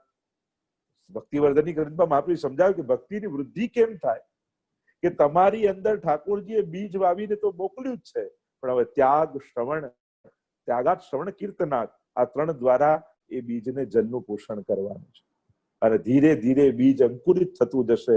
અને જ્યારે ભક્તિ જીવનમાં પ્રભાવ લાવશે ને ત્યારે સ્વભાવ આપમેળે અને મનમાં રહેલા દોષો આપમેળે સમાપ્ત થઈ જશે. એક વસ્તુ યાદ રાખો, વૈષ્ણવે ભક્તિનું વૃક્ષ એવું ખીલવવાનું છે, અને જયારે કોઈ વૃક્ષ ખીલતું હોય ને ત્યારે આજુબાજુ નીંદણો ઉગી જાય, ન કામની વનસ્પતિઓ ઉગે. આપણે તોડીને કાઢવી નથી. કામ, ક્રોધ, લોભ, ઈર્ષા, દ્વેષ બધું મારા મનમાંથી કાઢી નાખું, કોઈ મહેનત એવી કરતા નહીં. બસ તમે ભક્તિના જલને પાણી પાયા કરો, બીજને પાણી પાયા કરો, જલ પાયા કરો એ બીજને. આ બધું તો ખરી જશે, તમારી અંદરથી ખરી પડશે. તમને ખબર નહીં પડે કે ક્યારે હું શુદ્ધ થઈ ગયો. કર્મ માર્ગનો કોઈ વ્યક્તિ હોય ને જે કર્મના સિદ્ધાંત પર ચાલતો હોય, એની તો આખી જિંદગી પોતાને શુદ્ધ કરવામાં જ સમાપ્ત થઈ જાય. આ ક્રોધ કાઢી નાખું, લોભ કાઢી નાખું, ઈર્ષા કાઢી નાખું, દ્વેષ કાઢી નાખું. અરે આજ બધું કાઢવામાં જીવન ખતમ કરી નાખીશ તો ભક્તિ ક્યારે કરીશ, પ્રભુનું નામ ક્યારે લઈશ, પ્રભુની સેવા ક્યારે કરીશ. એટલે તો જયારે સુરદાસજી ને મહાપ્રભુજી મળ્યા અને કહ્યું સુરદાસ કછું પદ સુનાવ, ત્યારે સુરદાસજી કે હો પતિ તન કો ટીકો ને હો પતિ તન કો નાયક, અને પોતાના દોષો ગાવા લાગ્યા. ત્યારે મહાપ્રભુજી ખીજાયા અને કહ્યું અરે સુર હોય કાહે ગીગ્યા થાય, કછું ભગવત લીલા ગા કશું દોષ કટે. દોષોને ગાતા રહેવાથી દોષો જતા નથી. આ દોષો કઈ રીતે જશે? પોતાના જીવનમાં જયારે ભક્તિનો પ્રભાવ થઈ જશે ને આપમેળે આ બધા જતા રહેશે. એમને થાય કે જ્યાં ભક્તિ રહે, ભક્તિ સુંદરી ને માયાદાસી. હવે જે મહેલ રાણીને રહેવા માટે બનાવ્યો હોય, દાસીને એમ થાય કે આ પલંગમાં જો રાણી સૂતા હોય તો મારાથી કેમ બેસાય, એટલે દાસી તો આપમેળે ઘર છોડીને નીકળી જાય. તો ભક્તિ સુંદરી ને માયાદાસી બે મૂરત પ્રગટાવી, તેમાં પહેલી નખસિક સુભગા શ્રી હરિને મન ભાવી. વલ્લભાખ્યાનમાં કહ્યું છે બે વૃત્તિ પ્રગટ કરી, ભક્તિ અને માયા. તો વિચાર કરો, જયારે ભક્તિ રાણીનું સામ્રાજ્ય તમારા હૃદયના ભવનમાં થઈ જાય તો માયા રૂપી દાસી તો આપમેળે છોડીને જતી રહે. એને થાય કે મારી સ્વામીની જ્યાં રહે છે ત્યાં મારાથી કેમ રહેવાય. અને એટલા માટે કર્મ માર્ગીઓ થાકી જાય છે, છતાંય છેલ્લી ઘડીએ પણ એના દુસ્વભાવો એને નડી જતા હોય છે. પણ જે કૃપા માર્ગી છે, જે આ ભક્તિ માર્ગી છે, એને તો દોષો એને છોડવા નથી પડતા, દોષો જ એને છોડીને જતા રહે છે. અને એટલા માટે આ કૃપાનો માર્ગ એવો છે કે પ્રભુ મામેવ યે પ્રપદ્યન્તે માયા મેતામ તરંતિ. ગીતાજીમાં તો એક એક વાક્ય તમે સાંભળો ને તો કર્મનો સિદ્ધાંત તો ગૌણ છે, અને બધે જ કૃપાને જ પ્રભુએ પ્રતિપાદિત કરી છે. દૈવી એશા ગુણમયી મમ માયા દુરત્યયા. દુરત્યા છે, દૈવી છે, ગુણમયી છે માયા. એને તરવી બહુ અઘરી છે. કર્મમાર્ગીનું કામ નથી કે પોતાના બળે ને તરી જાય. તો કોણ તરી શકે? તો કે મામે વયે પ્રપદ્યંતે માયા મે તામ તરંતિ તે. જે મારા છે ને એ જ તરી જાય છે. અને આ મારા બનવાની કળા આ પુષ્ટિ ભક્તિની કળા છે, આ કૃપા માર્ગની કળા છે. તો પહેલી કૃપા ઠાકોરજીએ કરી છે, તમને પોતાના શ્રીઅંગમાંથી ઘડ્યા છે. શ્રીઅંગની સેવા માટે આ ક્યારે ભૂલવું નહીં. કોઈ પણ પ્રકારથી બાયોલોજીકલ માણસ ગમે રીતે જન્મ લે બધું બરાબર છે, પણ આ તો દેહ છે. તમારી અંદર જે જીવ છે એ સાધારણ નથી, પ્રભુને આ શ્રીઅંગનો છે. બીજું, તમારી અંદર દેહથી ઘડ્યો તો છે, પણ પાછું હૃદયમાં ભક્તિનું બીજ વાવીને ઠાકોરજી તમને મોકલ્યા છે. અને એ ભક્તિનું બીજ વાવીને જ્યારે તમને મોકલ્યા છે ત્યારે એક કર્મના સિદ્ધાંતો બાજુમાં મુકાય છે અને કૃપાના માર્ગે જીવ આગળ જતો થાય. ત્રીજી કૃપા શું કરી ઠાકોરજીએ? કે એક તો પોતાના શ્રીંગમાંથી પ્રગટ કર્યા, અને કૃપા માર્ગની બીજી કૃપા થઈ કે ભક્તિનું બીજ વાવીને મોકલ્યા. અને ત્રીજી કૃપા એ કરી કે આપણા જેવા હજારો દોષોથી ભરેલા જીવને શ્રી વલ્લભનું શરણું આપ્યું. સ્વયં પ્રભુ મહાપ્રભુ બની આપણા માટે ભૂતલ પર આવે. જો આ કૃપા માર્ગ કઈ રીતે કામ કરે છે, કઈ રીતે કૃપા માર્ગની સ્થાપના મહાપ્રભુજી ને ઠાકોરજી આ ભૂતલ પર કરી છે, કે જેથી જે કર્મ દ્વારા નથી તરી શકતા એ મારી કૃપા દ્વારા તરી જાય. તો ત્રીજી કૃપા એ કરી કે આપણા ઉદ્ધાર માટે એ પ્રભુ મહાપ્રભુ બની શ્રી વલ્લભ બની અને ભૂતલ પર આવ્યા અને આપણને વલ્લભની શરણાગતિ આપી. શ્રી મહાપ્રભુજી જેવો પ્રબળ આશ્રય આપણને આપ્યો. એક વસ્તુ યાદ રાખજો, જેનું સામર્થ્ય નાનું હોય, સામર્થ્ય કમજોર હોય, એને સમર્થનો આશ્રય કરી લે. એક વસ્તુ યાદ રાખજો, આપણા બધાનું સામર્થ્ય નાનું છે, પણ આપણો આશ્રય મહાન છે. કારણ કે આપણે શ્રી વલ્લભનો આશ્રય કર્યો છે. અને વલ્લભ સાખીમાં તો કેટલું હરિરાયજી કહે છે કે શ્રી વલ્લભ પદ બંધો સદા સરસ હોત. અને શ્રી મહાપ્રભુજી માટે તો ત્યાં સુધી કહ્યું, કર ગહી છાંડે નહીં જિનકી એસી તે. અને એવા પ્રભુ પધાર્યા છે, એટલે જ એમને તો વલ્લભને મહાપ્રભુ કહીએ છે. કારણ કે એકવાર જેનો હાથ પકડે એ એનો ક્યારે છોડતા નથી. એટલે ત્રીજી કૃપા એ ઠાકોરજી કૃપા માર્ગમાં કરી, શ્રી વલ્લભ જેવા ગુરુ આપણને આપ્યા. કારણ કે જયારે ભક્તિ માર્ગની પરંપરામાં આપણે કૃપા માર્ગનો અનુભવ કરવાનો છે, એટલે ભક્તિ માર્ગમાં બહુ મહત્વનું અંગ છે ગુરુ તત્વ. કારણ કે જેને ગુરુ આશ્રય નથી એ પોતાના સાધન બળે આ કૃપા માર્ગમાં નીકી નૌકા એ એમ કહ્યું કે નૌકા આપણી કઈ છે? તો કે શ્રી વલ્લભના ચરણોનો આશ્રય એ જ આપણી નૌકા છે. આપણે તો એ જ નૌકાથી તરવાના છે. અને એટલા માટે શ્રી મહાપ્રભુજી એવી કૃપા કરી છે, શ્રી ઠાકોરજી એવી કૃપા કરી છે કે શ્રી વલ્લભ જેવા ગુરુ. એટલે સર્વોત્તમ સ્તોત્રમાં શ્રી ગુસાઈજી કહે છે કે ગુરુવે નમઃ. ગુરુ મહાપ્રભુજીને કહ્યા કે એ જ પ્રભુ ગુરુ બનીને આપણા માથે પધાર્યા છે. અને આવો સમર્થ ગુરુ જેને મળે એને કોઈ દિવસ જીવનમાં કોઈ ઉદ્ધારની ચિંતા રહે? અરે ચિંતા સંતાન હંતારો યત પાદાંબુજ રેણવ સ્વીયાનામ તાન નિજાચાર્યાન પ્રણમામિ મુહુર્મુહુર. કહ્યું કે કેવલ જેના ચરણોની રજનું સ્મરણ કરી લો તો એ સમસ્ત ચિંતાઓ સમાપ્ત થઈ જાય. એવા ચરણની ધૂલી જેની હોય તો વિચાર કરો એ ચરણ કેવું હશે, તો વિચાર કરો એ સમગ્ર શ્રીઅંગ કેવું હશે. ચરણ લગ્યો ચિત મેરો શ્રી વલ્લભ, ચરણ લગ્યો ચિત મેરો, ચરણ લગ્યો ચિત મેરો શ્રી વલ્લભ, ચરણ લગ્યો ચિત મેરો. इन बिन और कछु नहीं भावे, इन बिन और कछु नहीं भावे, इन चरणन को चेरो श्री वल्लभ चरण लग्यो ચિત્ત મેરો. કેટલા પદો ગાઈએ ચરણ માટે. શ્રી વલ્લભના ચરણો આપણને મળ્યા. આનાથી મોટી કૃપા બીજી કોઈ ન હોઈ શકે. આનાથી મોટી બીજી કઈ કૃપા હોય કે જ્યારે ભૂતલ પર જીવ બનીને આવ્યા, પુષ્ટિ જીવ છીએ, પોતાના સ્વરૂપનું ભાન નથી, પણ શ્રી વલ્લભ મળ્યા. આ 84-252 આદિમાં તમે જુઓ, શ્રી મહાપ્રભુજીને જોતા જ લીલાની સ્મૃતિ થઈ આવી. પ્રીત બંધી શ્રી વલ્લભ પદ સો और न मन में આવે હો. શ્રી મહાપ્રભુના ચરણોમાં એવી પ્રીતિ, અને એટલે ત્રીજું કૃપા માર્ગમાં ગુરુ રૂપે મહાપ્રભુ આવ્યા. એ જ પ્રભુ મહાપ્રભુ. જો સીધા પ્રભુ પાસે જાઓ, જેમ દરિયાનું પાણી પીવા જાવ તો ખારું લાગે, પણ એ દરિયાનું પાણી જયારે વાદળ બનીને વરસે તો કેવું મીઠું થાય. સીધા પ્રભુને પકડવા જઈએ તો કદાચ ખારા લાગે, અઘરા લાગે, દુષ્કર લાગે, પણ એ જ પ્રભુ જયારે મહાપ્રભુ બનીને જીવનમાં આવે ને ત્યારે પરમ મધુર બની જાય. મધુરાધિપતિ બનીને આવે છે. શ્રી વલ્લભ મધુરાકૃતિ મેરે, એવા વલ્લભ બનીને. તો ત્રીજી કૃપા એ થઈ. ચોથી કૃપા એ થઈ કે શ્રી વલ્લભ દ્વારા બ્રહ્મ સંબંધ કરાવી અને આપણો હાથ શ્રીનાથજીએ આ ભૂતલ ઉપર પકડ્યો. પહેલી કૃપા પોતાના શ્રીઅંગમાંથી પ્રગટ કર્યો. બીજી કૃપા પોતાના હૃદયમાં ભક્તિના બીજનું સ્થાપન કરીને મોકલ્યો. ત્રીજી કૃપા વલ્લભ જેવા ગુરુ આપણને આપ્યા. ચોથી કૃપા શ્રી વલ્લભ દ્વારા આપણને બ્રહ્મ સંબંધ મળ્યો. શ્રી મહાપ્રભુજીએ કહી સોંપત શ્રી ગોવર્ધન નાથે આપણો હાથ પકડી અને ગોવર્ધનનાથજી સાથે આપણો હસ્ત મેળાપ કરાવ્યો. આ ચોથી કૃપા થઈ. કારણ કે જયારે બ્રહ્મ સંબંધ લઈએ છીએ ને, તમે સાધારણ ઘટના ન માનતા. ચર્ચાઓ તો ઘણી કરી શકાય.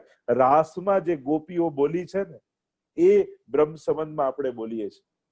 એટલે કે તમે રાસના જીવ છો, લીલાથી વિખૂટા પડેલા છો, ભૂતલ પર સ્વામીજી રૂપ વલ્લભ પધાર્યા છે અને ફરી તમારો રાસમાં પ્રવેશ કરાવે છે.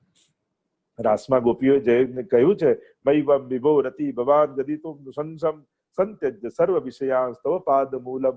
બધું છોડી આપના શરણે આવ્યા છે, અમારું જે કાંઈ પણ છે બધું આપનું છે. બ્રહ્મ સંબંધમાં આપણે આ જ બોલીએ છીએ ને કે જે દેહ અવિત ઘર બાર આલોક પરલોક આત્મા સહિત પ્રભુ આપને સમર્પિત થાઉં છું. અને આત્મસમર્પણ આપણે કરીએ છીએ અને 5 અક્ષરનો મંત્ર પંચાક્ષર બોલીએ છીએ કે હે કૃષ્ણ, હું તારો છું. અને જ્યારે આ મંત્ર તમે બોલો છો ત્યારે તમે કૃષ્ણના નથી થતા, એ ક્ષણે કૃષ્ણ તમારો થઈ જાય છે. આપણને એમ લાગે કે આપણે સર્વસ્વનું સમર્પણ કરીને પ્રભુના થયા. અરે આ તો તમારી દ્રષ્ટિ છે. મહાપ્રભુજીની દ્રષ્ટિએ જુઓ, એક ક્ષણે ઠાકોરજી તમારો થઈ જાય છે. પછી તો શ્યામ લગ્યો સંગ ડોલેરી માઈ. પછી તો એ તમારે, કારણ કે એક વસ્તુ યાદ રાખજો, ઠાકોરજી જલ્દી કોઈને ભક્તિ નથી આપતા, અને ભક્તિ આપે તો જલ્દી કોઈની જોડે સંબંધ જોડતા નથી. પણ મહાપ્રભુજીએ કૃપા કરી અને આપણો સંબંધ કરાવ્યો, બ્રહ્મ સંબંધ કરાવ્યો. અને આમ ઠાકોરજી આપણા હાથને પકડ્યો. આ ભૂતલ પર જે પ્રવાહમાં વહી જતા હતા એના હસ્તને કહ્યું. અને આ સાધારણ ઘટના નથી, ત્યારે ઠાકોરજી આપણો હાથ પકડે છે. હમણાં વિસ્તાર નથી કરતો. 5મી કૃપાની ચર્ચા કરું તો જયારે બ્રહ્મ સંબંધ લીધું ત્યારે 5મી કૃપા એ થઈ કે આપણે સમર્પણ કર્યું, નિવેદન કરી દીધું, બોલી દીધા. એને નિવેદન કહેવાય. ગદ્ય મંત્ર બોલો ને તમે, એને નિવેદન કર્યું કહેવાય કે અમે આ બધું તારું છે એવું બોલ્યા. તો બોલ્યા તો ખરા, પણ હવે એને જીવીએ ને, એને સમર્પણ કહેવાય. અને આપણા સમર્પણને સિદ્ધ કરાવવા માટે બ્રહ્મ સંબંધ પછી ઠાકોરજી કૃપા કરી અને આપણા ઘરે આવીને બિરાજી ગયા. આ ઠાકોરજીની 5મી કૃપા. કે જો ખરેખર મર્યાદા માર્ગી તો એવું ઈચ્છે છે કે હું ક્યારેક ભગવાનના ધામમાં જાઉં. દરેક ભક્તોની શું, તમે નોર્મલ જોવા જાઓ તો દુનિયામાં એવું છે ભગવાનના ધામની પ્રાપ્તિ થાય. પણ અહીંયા તો કૃપા માર્ગ છે ને, તો કર્મ માર્ગનો સિદ્ધાંત છે. કૃપા માર્ગમાં તમે ભગવાનના ધામમાં જાઓ એમાં મહાપ્રભુજીને રસ નથી, પણ તમારું ઘર ભગવાનનું ધામ બની જાય એમાં મહાપ્રભુજીને રસ છે. અને એટલા માટે સાધારણ ગુરુ હોય એ તમને વૈકુંઠ મોકલે, પણ મહાપ્રભુ જેવા ગુરુ હોય એ તમારા ઘરને વૈકુંઠ બનાવી દે, એ તમને વ્રજભક્ત બનાવી દે. આ જે ચમત્કાર, કે ચમત્કાર શું છે કે સાધારણ માણસમાંથી તમે વ્રજભક્ત બની જાઓ, આનાથી મોટો બીજો ચમત્કાર શું હોય શકે? એટલે પાંચમી કૃપા એ કરી કે આપણા સમર્પણને સિદ્ધ કરા. કારણ કે આપણે બોલી તો દીધું, પણ બોલ્યા પછી જે ગીતાજીમાં કહ્યું ભગવાને કે યત કરોસી યદસ્નાસી યત જુહોસી દદાસી યત તપસ્સી કૌંતેય તત્કુરુસ્વ મદર્પણમ. તું જે ખાય છે, જે હોમે છે, જે કરે છે, બધું મને સમર્પિત કર. એટલે આપણો સેવા માર્ગ છે ને કોઈ જુદો નથી. એ તમે ગીતાજીને જીવી રહ્યા છો, ભાગવતજીને જીવી રહ્યા છો. એટલે જે નિવેદન છે, જે મોટી મોટી વાતો છે ગીતાજી ભાગવતજીમાં, એને પ્રેક્ટિકલી લાઈફમાં જીવવું એટલે પુષ્ટિ માર્ગનો સેવા માર્ગ. તો ઠાકોરજી કૃપા કરવા માટે તમારા પર, એટલે સેવા કરી આપણે પ્રભુ પર ઉપકાર નથી કરતા, પણ આપણા ઘરે બિરાજી ઠાકોરજી આપણા પર વિશેષ કૃપા કરે છે. એ કેમ બિરાજે છે? જેથી આપણે આપણું સમર્પણ સિદ્ધ કરી શકીએ, આપણી આ એકાદશ ઇન્દ્રિયોને ભગવત સેવામાં વિનિયોગ કરાવી શકીએ, આપણા તન મન ધનને ઠાકોરજીને અર્પિત કરી શકીએ. એના માટે ઠાકોરજી આપણે ત્યાં બિરાજ્યા છે. આંખ તો મળી છે, નિવેદન કર્યું કે બધું તારું, પણ આંખને એમ થાય કે ઠાકોરજીના દર્શન ક્યારે મળે? પણ ઘરે ઠાકોરજી બિરાજતા હોય અને ઘંટડી વગાડી, 3 તાળી વગાડીને ઠાકોરજીને જગાવવા જાઓ અને આંખ મારી ઉઘડે ત્યાં શ્રીજી બાવા દેખું, ધન્ય મારું જીવન કૃપા એની લેખું. તો આંખોનું સમર્પણ સિદ્ધ થયું કે નહીં?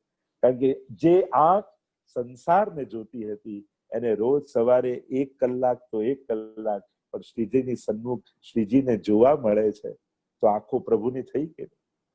આ જ કર્મ જે દોડાદોડી કરતા હતા આખો દિવસ પોતાના પેટ માટે, પણ જો ઠાકોરજી ઘરે બિરાજતા હોય, સવારે ચલો જગાવવાના છે, સામગ્રી લાવવાની છે, બજારમાં જઈએ, કંઈક સામગ્રી લાવીએ, આ કરીએ, કમાવા જાઉં, ઠાકોરજી માટે કમાઈને લાવીશ તો બધું કરી, પછી જેટલું દોડો છો હાથ પગે બુદ્ધિ એથી, એ બધું તમારા સમર્પણને સિદ્ધ કરી રહ્યા છો.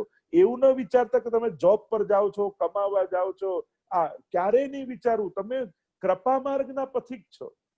સતત એમ વિચારવું, હું મારા સમર્પણને સિદ્ધ કરી રહ્યો છું, કે મારા સમર્પણને કેમ કરીને સિદ્ધ કરું. બસ આ જ રસ્તો આપણો છે.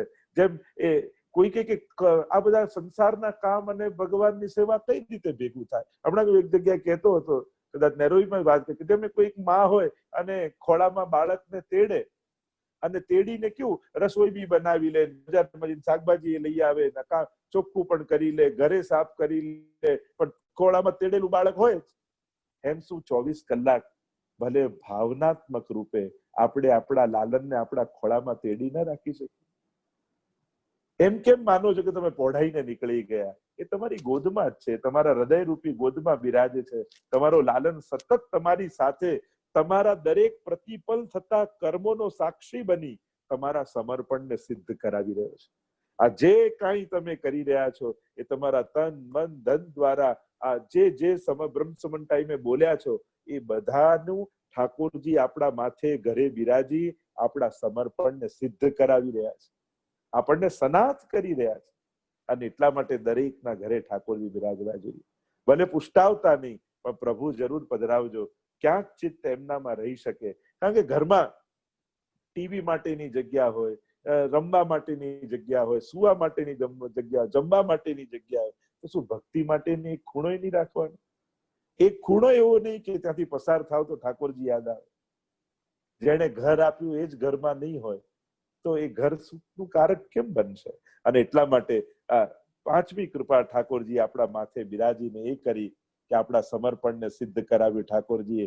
છઠ્ઠી કૃપા એ કરી કે નિસ્સાધન જીવો આપણે બધા છીએ. કોઈ સાધન પ્રભુને રાજી કરી શકે એવું નથી. એક વસ્તુ યાદ રાખો, તમારી કોઈ પ્રવૃત્તિ એવી નથી કે રાજી કરી શકે. તમારી વૃત્તિથી રાજી ઠાકોરજી થાય છે. તમે એમ થાય, જો સેવા એ કોઈની જાહો જલાલીનું અનુકરણ નથી કે ઓ આમ ભોગ ધરતા, નાવા વાસણો, નાવા શૃંગારના. તમે 84-252 વાર્તામાં જુઓ તો ક્યાંય કોઈની પાસે આવું તમારા જેવું ઘર તો નહોતું, એક ઝૂંપડું હતું ને એમાં એક ઓરડો હતો, અને રોજ કમાઈને લાવે તો ખાય ને કાલે શું ખાઈશું એ ખબર નહોતી, પણ વિશ્વાસ એવો હતો ને કે પ્રભુ બિરાજતા. એને એમ નતું થતું કે મારા ગયા પછી કોણ ઠાકોરજીની સેવા કરશે, એને એમ નતું થતું કે હું ગરડી થઈશ તો પછી કોણ સેવા કરશે, લાવ યુવાનીમાં નથી કરી. ના ના, અરે જે સમય છે એને ચૂકો છો શા માટે? આપણે તો બહુ ભવિષ્યનું વિચાર કરી વર્તમાન બગડવા નહીં દેવું. અત્યારે શરીર ચાલે છે તો અત્યારે કરીએ.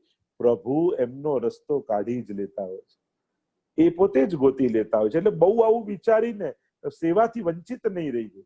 અમારી પાછળ પછી તો, અમારા ગયા પછી તો કોઈ સેવા કરનારું નથી, બહુ અફસોસ સાથે નહીં જીવવું.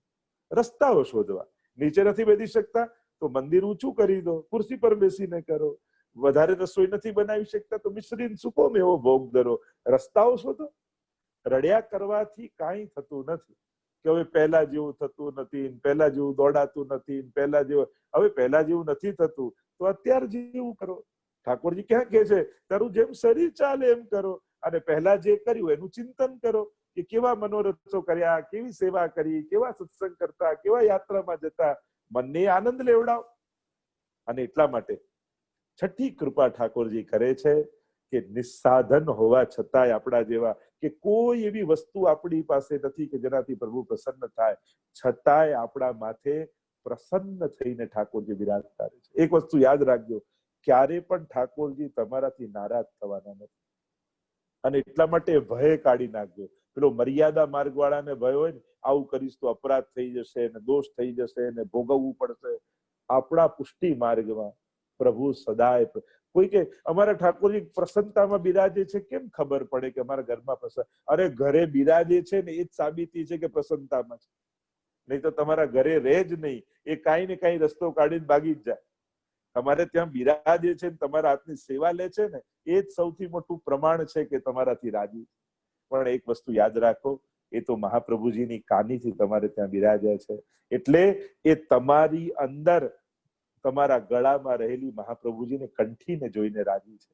તમારી અંદર એ દૈવીપણું, જે ભક્તિનું બીજ વાવ્યું છે ને, એને જોઈને રાજી છે. તમને જે પોતાના શ્રીઅંગમાંથી એને પ્રગટ કર્યા છે ને, એ એનાથી રાજી છે. અને એટલા માટે પ્રભુ ભગવદીઓથી ક્યારે નારાજ થતા નથી. અને એટલા માટે છઠ્ઠી કૃપા એ કરીને સાતમી કૃપા એ કરી કે એક સાધારણ જીવ, અને એ પણ મનુષ્ય થયો, મનુષ્યમાંથી દાસ બન્યા, દાસમાંથી વૈષ્ણવ ઠાકોરજી આપણને બનાવ્યા, વૈષ્ણવમાંથી આપણને ભક્ત કર્યા, ભક્તમાંથી ભગવદી કર્યા, અને ભગવદીમાંથી તાદૃશી બનાવી દીધા. આ કૃપા ઠાકોરજીએ કરી. આ સાતમી કૃપા ઠાકોરજી કરે છે. આપણે સાધારણ અનેક દોષોથી ભરેલો જીવ, પણ બ્રહ્મ સમજ લીધું એટલે વૈષ્ણવ થઈ ગયા. વૈષ્ણવ થયા પછી સત્સંગ કર્યો. સત્સંગ કર્યો તો દાસપણાનો ભાવ થયો કે અરે હું તો દાસાનો દાસ છું, તો ભગવદીઓનો દાસ છું. સત્સંગ કરવાથી સેવા પધરાવવાની ઈચ્છા થઈ. સેવા કરવા લાગ્યા તો ભગવદીય થયા, અને પ્રભુ પ્રસન્ન થયા, અને એમની કૃપા થઈ તો તાદૃશી આપણને બનાવી દીધા. આપણા રોમ રોમમાં એ વ્યાપી ગયા પ્રભુ આનંદ રૂપે, અને પ્રભુ જેવો એ જીવ થઈ ગયો. તો વિચાર કરો, આ કૃપાના માર્ગમાં સાતમી કૃપા ઠાકોરજી કરે છે કે એક સાધારણ જીવની છેક જીવમાંથી તાદૃશી બનાવવાની યાત્રા આપણને પ્રભુ કરાવે છે. તો આ જ આપણી સાધનાનો માર્ગ છે કે અત્યારે સાધારણ મનુષ્ય હતા, મનુષ્યમાંથી વૈષ્ણવ થયા છે. વૈષ્ણવમાંથી દાસ બનવાની કોશિશ કરી. ઠાકોરજીની સેવા કર્યા પછી માંગવાની ઈચ્છા થાય તો એટલું માંગજો કે પ્રભુ મારી દાસ બુદ્ધિ દ્રઢ થાય એવું કરજો. પ્રભુ આપ પ્રસન્ન થયા હો તો મને દીનતાનો દાન કરજો. મને ક્યારે મદ ના આવે, મને ક્યારે વૈષ્ણવ પ્રત્યે કોઈ અહંકાર ન જાગે, ક્યારે મને કોઈ વૈષ્ણવના દોષ ન દેખાય, એવી કૃપા કરજો. કારણ કે જયારે આપણી સમજ ઉત્તમ થઈ જાય ને, પછી સામે કોણ ઊભું છે ગૌણ બની જાય. સામે વાળાનું મહત્વ ત્યાં સુધી જ બનેલું રહે છે કે આ સારો ખરાબ દોષોથી ભરેલો પાપી છે, અપરાધી, આ બધું ક્યારે? જ્યારે આપણી સમજ નાની હોય, આપણો ભાવ નબળો હોય, ત્યારે સામે વાળા સારા ખરાબ આ મૂલ્યાંકનો ચાલતા હોય. જ્યારે આપણી સમજ ઉત્તમ બની જાય ને, ત્યારે સામે કોણ ઊભું છે એ ન દેખાય. પછી તો ઉનકે મન કી વો જાને, મેરે મન જગદીશ હરિરાયજીના એ વચનો આપણને યાદ આવે, પછી તો એના ગળામાં પડેલી મહાપ્રભુજીની કંઠી આપણને દેખાય, પછી તો એના દૈવીપણાનું, કારણ કે આ જે કઈ દોષો છે તો એના સ્વભાવના છે, એનું સ્વરૂપ તો પુષ્ટિ કાયેન નિશ્ચય, આ પણ મારા ઠાકોરજીના શ્રીઅંગની સૃષ્ટિ છે, એનું ભાન આપણને રહે. વિચાર કરો, જ્યારે એ ભાન સાથે આપણે જીવતા હોઈએ, પછી સામે કોણ આવીને કેવા વિચાર સાથે આવીને ઉભો છે, કારણ કે આપણા બધાને આ મૂલ્યાંકન બહુ હોય કે હંમેશા સામેવાળાના મનનું ડિસેક્શન જ કર્યા કરીએ, એમાં શું છે, પવિત્રતા છે, છેતરવા આવ્યો છે, અહંકારી છે, ક્રોધી છે, લોભી છે, આ જ બધું ચાલી અને આપણે આપણા દોષોને જગાવીએ છીએ. સામેવાળાના દોષો તમે નથી જોઈ રહ્યા, તમે તમારા દોષોનું સ્મરણ કરી રહ્યા છો, અને જ્યારે તમારા દોષોનું સ્મરણ કરો છો એના નિમિત્તે, ત્યારે તમે તમારી અંદર દોષોને જગાવો છો. કોઈનો અહંકાર આપણને ક્યારે નડે કે આ બહુ ઈગો વાળો છે, જ્યારે આપણી અંદર અહંકાર હોય ત્યારે. કારણ કે આપણને ઈગો ના હોય તો કોઈનો ઈગો આપણને ન નડે, કારણ કે ક્યાંક આપણો અહંકાર છે એટલે આપણે બીજાને માન માંગતું સહન નથી કરી શકતા, માન લેતો જોઈ નથી શકતા. અને એટલા માટે ઠાકોરજી પાસે માંગજો કે હું વૈષ્ણવમાંથી દાસ બનું, ભક્ત બનું, ભગવદીય બનું. અને પછી તાદ્રશી, જો જેના હૃદયમાં પ્રભુ બિરાજતા હોય ભગવદી, અને જે પ્રભુના હૃદયમાં બિરાજતા હોય એ તાદ્રશી. પહેલા તો ભગવાન આપણા દિલમાં આવે, પણ જ્યારે આપણી ભક્તિ સર્વોચ્ચ અવસ્થાએ પહોંચે છે ત્યારે એ જીવ ભગવાનના દિલમાં વાસ કરી જતો હોય છે. જેમ હનુમાનજી છાતી ચીરીને બતાવે તો રામ દેખાય, એમ જો રામ છાતી ચીરે ને તો અંદર હનુમાન જ બેઠા હોય. આ એનું તાદ્રશીપણું છે. એના રોમ રોમમાં જ્યારે પ્રભુ વ્યાપી જાય ત્યારે પ્રભુ અને ભક્તનું અભેદત્વ, અદ્વૈત પેદા થાય. આપણો અદ્વૈત માર્ગ છે ને, એ અદ્વૈતતા પેદા થાય કે બે જુદા છે જ નહીં. ત્યારે એ બિંદુ સિંધુમાં ભળી ગયો એમ થાય કે જ્યાંથી પેદા થયો હતો એ જીવ પાછો એ લીલામાં પ્રાપ્ત થયો જ્યાં એ લીલાનો જીવ હતો. તો કર્મ માર્ગની જે ગતિ છે એના કરતા આ કૃપા માર્ગની ગતિ છે એ કંઈક ભિન્ન છે. અને એટલા માટે જીવનમાં એક સ્પષ્ટતાથી એક ક્લેરિટી રાખજો. કર્મના સિદ્ધાંતોનું બહુ ચિંતન કરવા કરતા એનાથી એક સ્ટેપ ઉપર ઉઠી અને કૃપાના સિદ્ધાંતોનું ચિંતન કરજો. કારણ કે આપણા જીવનના ગણિતો કૃપાના ગણિત પ્રમાણે ચાલે છે. કૃપાનો જે સિદ્ધાંત, કારણ કે કર્મનો સિદ્ધાંત ગીતાજીમાં બહુ પ્રગટ છે અને બહુ લોકો એની ચર્ચા કરી છે, પણ કૃપાનો સિદ્ધાંત એ વધારે ઠાકોરજીએ ગાયો છે. અને પણ એની બહુ ચર્ચાઓ નથી થઈ, બહુ વિસ્તારથી એને સમજાવવામાં નથી આવ્યું. મને તો ઘણા સમયથી મનમાં એ મનોરથ છે કે જ્યારે ક્યારેક એ પુસ્તક લખીશ, જેમ કર્મનો સિદ્ધાંત નામની પુસ્તક બહુ પ્રસિદ્ધ છે, એમ કૃપાનો સિદ્ધાંત પણ લખવું જોઈએ કે જ્યારે કૃપાના માર્ગના પથિકો હોય એમના ગણિતો કેવા જુદા છે, એના કર્મના પ્રમાણે એના સિદ્ધાંતો અને નિયમોમાં એ જીવતા નથી, પછી એનું ભાગ્ય તો ઠાકોરજી લખતા હોય છે. અને એટલા માટે તમે 84-252 માં જોશો તો ભલે કેવા મૃત્યુ આદિના યોગ હોય, પણ ઠાકોરજીને ઉગાડજો ને. પેલા બાઈ સપ્તપદીનો પ્રસંગ આવે છે ને, મૃત્યુ આવી ગયેલું, યમદૂત આવી ગયેલા લેવા માટે, કહ્યું કે જાજા હમણાં તો જન્માષ્ટમી આવે છે, પેલા આ ઉત્સવ કરી લો પછી આવજો. અને પેલો યમદૂત જતો રહ્યો, પાછો આવ્યો, અરે હમણાં તો રાધાષ્ટમી આવે છે, હમણાં ની પછી આવજો. 7 વાર કાળને પાછો ફેરવ્યો. આ છે કર્મની ઉપર કૃપા. કર્મ તો હાથ જોડીને સામે ઉભું હતું, યમદૂત લેવા ઉભા હતા, પણ વૈષ્ણવ યમદૂતો જોડે જતા નથી, વૈષ્ણવને લેવા તો વ્રજભક્તો આવતા હોય છે. કારણ કે કર્મના પ્રમાણે, કારણ કે યમદૂત, સ્વર્ગ, નર્ક આ બધું છે એ કર્મનું ફળ છે. એટલે વૈષ્ણવને સ્વર્ગ નર્ક મળતા નથી. અને તમે ભગવાનના બધા ચરિત્ર કથા સાંભળી લો ને, કોઈ કથામાં તમને એવું મળ્યું કે ભગવાને આને સ્વર્ગમાં મોકલ્યો કે ભગવાને આને નર્કમાં આપ્યો? ભગવાન કોઈ દિવસ કોઈને સ્વર્ગ નર્ક આપતા નથી. ભગવાને આનો ઉદ્ધાર કર્યો એવી કથા આવે છે. કેમ? કારણ કે ભગવાન કૃપા કરવા આવ્યા હોય ત્યારે કર્મનું ફળ આપે. કારણ કે કૃપાનું આટલું મોટું ફળ છોડી કર્મનું ફળ કોણ લે? કારણ કે સ્વર્ગ અને નર્ક એ કર્મના ફળ રૂપ છે. પાપ કરે એને નર્ક મળે, પુણ્ય કરે એને સ્વર્ગ મળે. તો ભગવાન સ્વર્ગ નર્ક આપતા નથી, કારણ કે ભગવાન કૃપા કરે છે, એ કર્મના ફળો આપતા નથી.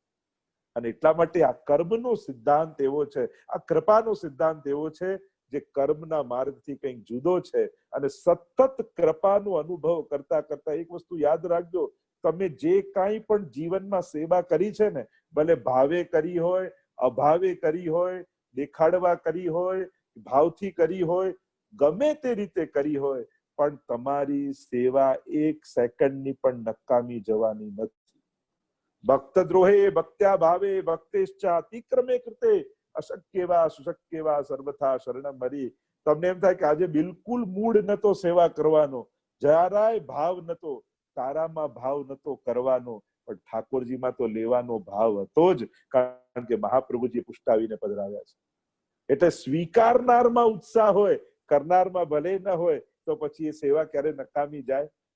અને એટલા માટે પોતાને કેન્દ્રમાં રાખીને જીવે કર્મ માર્ગી, અને પ્રભુને કેન્દ્રમાં રાખી એની પ્રસન્નતા અને એને દ્રષ્ટિમાં રાખીને જે જીવે એ કૃપા માર્ગી છે. અને એટલા માટે જે ભગવદ ઈચ્છા પ્રમાણે, કૃપા એટલે ઠાકોરજીની ઈચ્છા, જે નિયમ, જે સિદ્ધાંત મહાપ્રભુજી આપણને આપ્યો, નિજે ઈચ્છા કરીષ્યતિ, ઠાકોરજી બધું પોતાની ઈચ્છા પ્રમાણે કરશે. અને જે ઠાકોરજીની ઈચ્છામાં રાજી છે એ કૃપા માર્ગી છે. કે ઠાકોરજી જે ઈચ્છા પ્રમાણે મને રાખે, જેવા સંજોગ આપે, જેવી સ્થિતિ આપે, જેવો સ્વભાવ આપે, જેવા સંજોગ આપે, જેવો ભાવ આપે, મારે બસ હું તો એ પ્રમાણે ચાલતો જઈશ. પ્રભુ જ મારે માર્ગને ઉન્નત કરશે, અને પ્રભુની ઈચ્છાના પ્રવાહમાં વહેતો જાય એ કૃપા માર્ગીની ગતિ છે. અને એટલા માટે કર્મ કર્મ કર્મ કર્મ કર્મ કરી અને એટલા બધા પોતાની જાતને કર્મ બંધનમાં ન માનો, કારણ કે તમે શરણાગત છો, અને શરણાગત જીવને કર્મ બંધન લાગતા નથી, એને કૃપાના બંધનો લાગે છે, અને કૃપાના નિયમ પ્રમાણે એનું જીવન અગ્રસર થતું હોય છે. તો થોડી ઘણી આપણે ચર્ચા કરી આ કૃપા માર્ગ અને કર્મ માર્ગની. કર્મનો સિદ્ધાંત, કર્મ માર્ગ નહીં કહું, પણ કર્મનો સિદ્ધાંત અને કૃપાનો સિદ્ધાંત, આનું થોડું તુલનાત્મક અધ્યયન આપણે કર્યું. કેમ? કારણ કે હવે ધીરે ધીરે ધીરે તમને બધાને શુદ્ધ પુષ્ટિ તરફ મારે લઈ જવા છે. અને જ્યાં સુધી મનોવૃત્તિ તમારી જે સાંભળ્યું છે, જે વાંચ્યું છે, કારણ કે આપણે એટલું બધું વાંચી લીધું હોય, એટલું બધું સાંભળી લીધું હોય કે બધાની ખીચડી થઈ ગઈ હોય. તો શું આ કર્મ નડ્યું હશે, આ મને નડ્યું હશે, આ દુર્ભાગ્ય નડ્યા, આ બધું પેલા વોશઆઉટ કરી બધું બાજુમાં મૂકી અને હવે કર્મની જગ્યાએ કૃપાને માઇન્ડમાં મૂકી દો કે અમે તો કૃપા માર્ગી જીવો છીએ, કૃપાના સિદ્ધાંત પ્રમાણે અમારે ચાલવાનું છે. અને કૃપાનો સિદ્ધાંત એટલે ઠાકોરજીની ઈચ્છાનો માર્ગ. પ્રભુએ મારા માટે જે નિર્ધારિત કર્યું છે એ રીતે પ્રભુ માટે જીવીશ. એ પ્રકારે જીવન જ્યારે આગળ વધવા લાગશે ત્યારે બધું સુગમ લાગે, સંસાર સરળ બની જશે. આપણે સંસારને બહુ ભારે બનાવી લીધો છે, બોજો બનાવી લીધો. આનું શું થશે, પેલાનું શું થશે, ફલાણાનું. અરે તું શરણાગત છું, કોઈનું કંઈ રોકાવાનું નથી. ઠાકોરજી પોતાના ભક્તોનું બધું જ કરવાના છે. એ બધું જ પોતાની ઈચ્છા પ્રમાણે યોગ્ય કરશે. એટલે મહાપ્રભુજી કહ્યું, પ્રાર્થિત એવા તત કિમ સ્યાત સ્વામ્યાભિપ્રાય સંશ્રયાત. પ્રાર્થના કરીને પણ શું કરે, માંગીને શું કરી લેશો? કે પ્રભુ જાણે છે એને કયા સમયે તમારે શું આપવાનું છે. અને એટલા માટે કર્મ માર્ગી એને સુખ દુઃખ પાપ પુણ્યની ચિંતા હોય, પણ કૃપા માર્ગી જે હોય એને તો શ્રી વલ્લભ ને શરણે જઈ રહીએ આનંદમાં, વલ્લભ ને શરણે જઈ રહીએ આનંદમાં, સેવું સદા હું તો વ્રજના ધણી, માંગું એટલું શ્રી વલ્લભ ને શરણે જઈ. આ માંગે ભક્ત. શું માંગે? એ પાઓ પ્રેમ રસ પ્રાણ જીવન રે, દીન થઈ આચું રે, એ મુક્તિ માર્ગીને આપજો જ્ઞાન રે, હું તો નવરાચું રે. એ રીજે રાબડી થકી ગરીબ લોક રે, ભોગીને ન ભાવે રે, અમે રાજના ખાસા ખવાસ રે, મુક્તિ મન ના આવે રે. અરે રાબડી થી તો ગરીબ લોકો રાજી થાય. ગરીબ લોકો હોય ને એમને ખાવાનું કઈ ના હોય ને એટલે લોટ ઘોળીને રાબ બનાવી લે, ખુશ થઈ જાય, ચલો જમવાનું મળી ગયું. અમારા ભગવદીઓ દયારામભાઈ કહે કે અરે અમે કઈ રાબ થી રાજી થઈ એવા નથી. સુરદાસજી તો કહે સૂર ખવૈયા ઘી કો, ખાટી છાસ કહા રુચિ માને. ખાટી છાસ થી રાજી થઈ એવા નથી. અમે તો ઘીના લાડવા ખાનારા છીએ, અમે તો ભજનાનંદના લાડવા ખાનારા છીએ, અમે મુક્તિ જેવી રાબમાં રાજી થઈ જઈએ એવા નથી. કારણ કે અમે કર્મ માર્ગી નથી કે અમને મોક્ષ જોઈતો હોય, અમે તો કૃપા માર્ગી છીએ, અને કૃપા માર્ગીની નજર તો પ્રભુ ઉપર હોય છે. પ્રભુ સિવાય અમને કાંઈ ખપે એમ નથી. પ્રભુ કે તને આ આપી દઉં, આ આપી દઉં, આ આપી દઉં, આ આપી દઉં. પ્રભુ આવી લલચાવાની વાતો કર્મ માર્ગીને કરજો. અમે કૃપા માર્ગી તો કેવલ ને કેવલ આપનાથી રાજી છીએ, અને આપ મળો તો જ અમારા જીવનની તૃપ્તિ થાય એમ છે. તો આજે આપણે યત્કિંચિત ચર્ચા કરી આવા જુદા જુદા વિષયો. નેક્સ્ટ મંથ પણ એક જુદો સુંદર વિષય, કારણ કે ધીમે ધીમે આપણી મેન્ટાલિટી તૈયાર થાય એક વૈષ્ણવતાની. મેં કીધું આપણી સાધના વૈષ્ણવ બનવાની સાધના છે. ધીમે ધીમે એક શુદ્ધ પુષ્ટિ માર્ગીય વૈષ્ણવ જે દિવસે બની જશો ને, ત્યારે આ બધા લૌકિક ક્લેશો આપમેળે સમાપ્ત થઈ જશે, અને પ્રભુ સહજમાં સ્વાનુભાવ જતાવા લાગશે.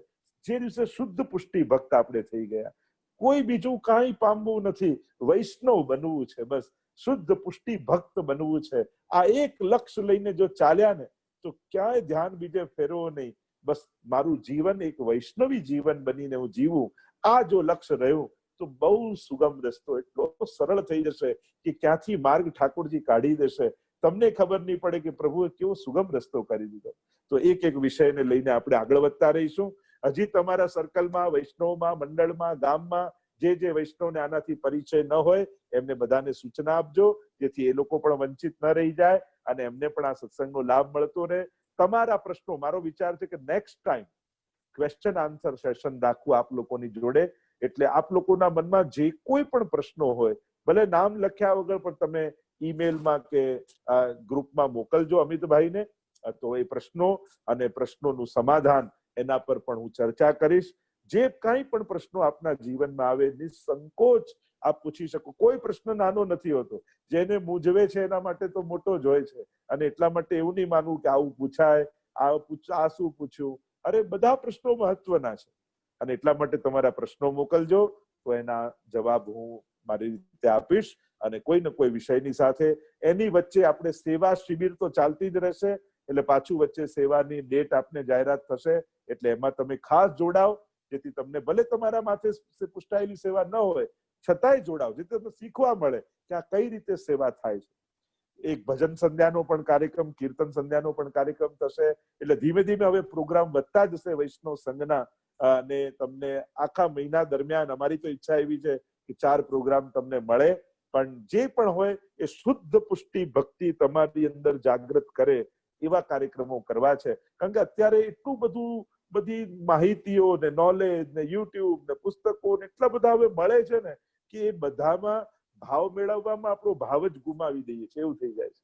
અને એટલા માટે ક્યાંક મેળવવા ગયા, કે પેલું કહેવતમાં કહે ને કે લેને ગઈ સુપૂત ઓર ખોવાઈ ખસમ, એવું થઈ જાય કે કંઈક લેવા ગયા ને બધું ખોઈને આવ્યા. ગોકુલનાથજીએ પણ કહ્યું હાસ્ય પ્રસંગમાં કે કોઈ વૈષ્ણવ પૂછવા આવ્યું કે જયરાજ બ્રજમાં જવું છે, ત્યારે ગોકુલનાથજીએ કહ્યું કે દેખો કछु ब्रज में जा रहे हो तो पाके आइयो, जो है वो खोकर मत आइयो.